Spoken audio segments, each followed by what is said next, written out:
Did you know that 92% of people who set their goals actually fail to achieve them? Like, what? In this video, I'm going to show you my proven formula of setting and actually achieving every single goal so you too can be a part of that 8% that actually hits their goals in 2024. Let's go. With only a measly 8% of people actually achieving their goals that they set, it's probably accurate to say that most people are doing it wrong. So what are they missing? A part of it is actually implementation, of course. Well, I think it's a little more than that. I think the way people are setting their goals is actually hurting them. It all comes down to the specificity and, of course, some good old-fashioned work too. But let's dive into exactly how I set my goals every year and how I instruct our clients to do the same so they can be a part of that 8% and knock out every goal. Step one is all about setting SMART goals. I know you probably heard this acronym before, but I want to dive into what it actually means and how you can use it to set your goals better. All right, people usually say like they want to be healthier and they want to grow their business or they want to get famous. Like, what does that even actually mean, right? Keeping your goals ambiguous like this only keeps you stuck. It keeps you stuck in the same place doing the same thing over and over again with these big wild dreams in your head. So the S part of SMART is specific, okay? Make sure that your goals are specific. The more specific they are, the closer you can actually hit the mark. I know it sounds crazy and simple, but it's that easy, okay? Make sure they're super specific. Growing your business isn't specific, right? Getting to $10,000 a month is super specific. Dial that in a little bit more. The M is measurable. It must be something you can actually measure, okay? Money, time, a percentage, something.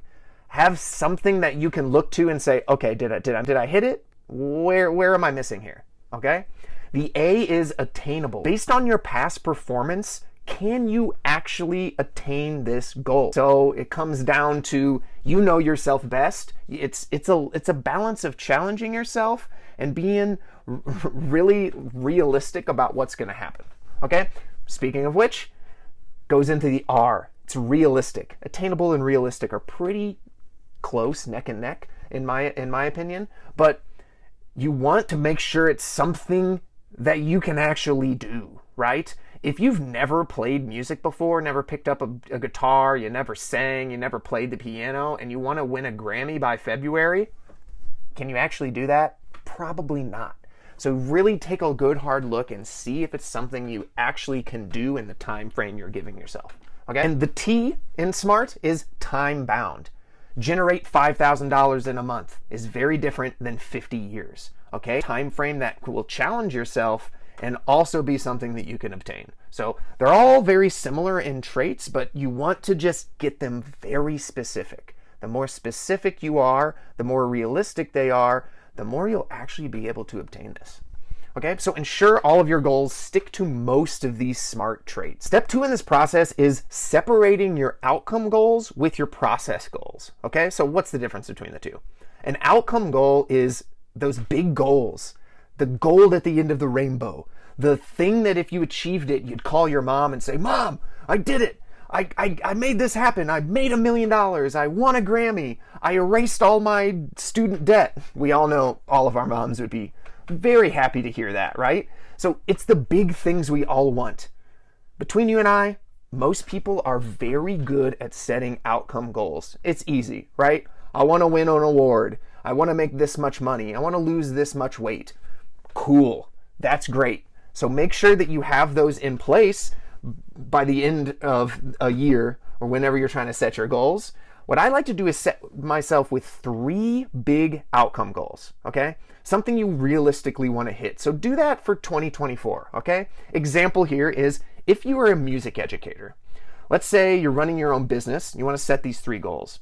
Let's say number 1 is you want to generate $10,000 a month teaching music online and offline. You want to hit 5,000 followers on TikTok. You know your audience is there, you want to make content for them, and you want to build an audience on that specific platform. Not 5,000 on all social media, remember specific, right? 5,000 followers on TikTok. Write 12 new original songs. Maybe you write your own music and you want to have a passion project. So have that in place as well. Those are 3 random examples. Those are big outcome goals. Now, most people just stop there. They look at their outcome goals and they're like, yeah, I'm just going to make $10,000. Like, let's do it. Those can be huge and overwhelming. All right, like how do you just magically make $10,000 appear in a month? It's hard to just make that goal a reality, right? This is why we need the second types of goals, which is process goals. Process goals are those actionable small steps that are crucial and needed for you to actually achieve those outcome goals. Okay, these goals aren't really sexy, and it's probably not something you would call your mom and be like, hey, I achieved this, I sent 25 emails.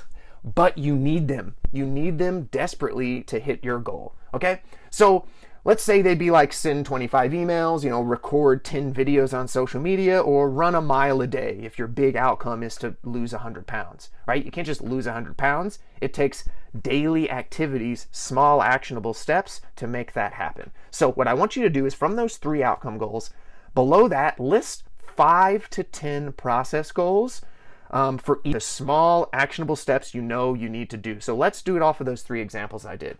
Generate $10,000 a month teaching music. Let's say create a high ticket offer around your skills on Monday, right? Should take a day or 2 to create that high ticket offer, something that's powerful, something that you can sell at a luxury price point, something that will be easier to help you hit $10,000 a month, okay? Then send 50 messages a day on Instagram and Facebook. Specific, measurable, right? Send 3 emails to your list every single week. Book 10 discovery calls every week. These will add up to the big goal. All right, let's keep it moving. Hit 5,000 followers on TikTok. Post 2 times every day on TikTok. 1 trending and 1 talking to the camera. This is very specific. These are actionable steps you can look at, you could add to your calendar and knock them out in an afternoon. Okay?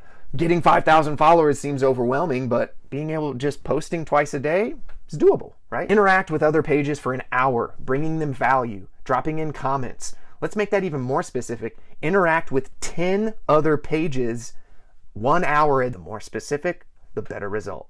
Go live every Sunday on TikTok. Cool? That's a process goal.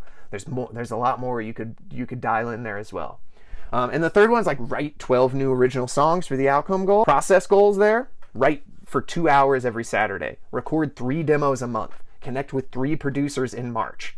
Cool? Now it seems a lot more actionable. This is a list of goals that you can actually achieve. So step 3 and the last one is the hardest part. And that's actually doing it, right? The execution. Taking action on what you've set for yourself is the most important. Because we all know we can set goals all day long. Oh, it's a new year. Let's set some New Year's resolutions. That's easy. Actually getting your butt up off the couch and doing the things is what sets you apart from those 92% and the 8% that achieves it. So what I found is I use a technique called the Pomodoro technique. This allows me to dial each of these goals in strategically, and that kind of feeds my ADHD and, my mind that just wanders and it makes it hard for me to do stuff, okay? So first, what you want to do is get a timer. It can be a real one or on an app or on your tablet or something. Set it for 25 minutes. That's 1 Pomodoro. Now, for those 25 minutes, you focus on one task at hand. Pull up your process goals and say, cool, I'm going to reach out to 10 producers in these 25 minutes. Let's go, right? No distractions. Put on do not disturb, silence your alarms, turn off all your other devices, and just work. Dial in that one thing. All right. And when the timer rings, take a 5-minute break. Stretch, doodle, do something fun, meditate, take your dog for a walk, whatever. Then start another Pomodoro. After you complete 4 Pomodoros, you take a break, a longer break, like 15, 30 minutes, go get some lunch, go talk to a friend, call your mom, tell her that you're doing all these cool things, whatever you need to do, all right? If you get antsy like me and have a hard time focusing, this will save you, trust me. It gamifies your work a little bit and gives yourself and your mind a well-needed break while also dialing in the things you need to get done, okay? So between those 3, you can set those goals and you have a plan to actually attack your 2024 goals and knock them out of the park this year. So you can become one of the 8%, okay? So hit the comments below. Tell me what your goals are for 2024. I want to see outcome goals, process goals, everything. And which of these tips did you like the most? Looking forward to hearing from you.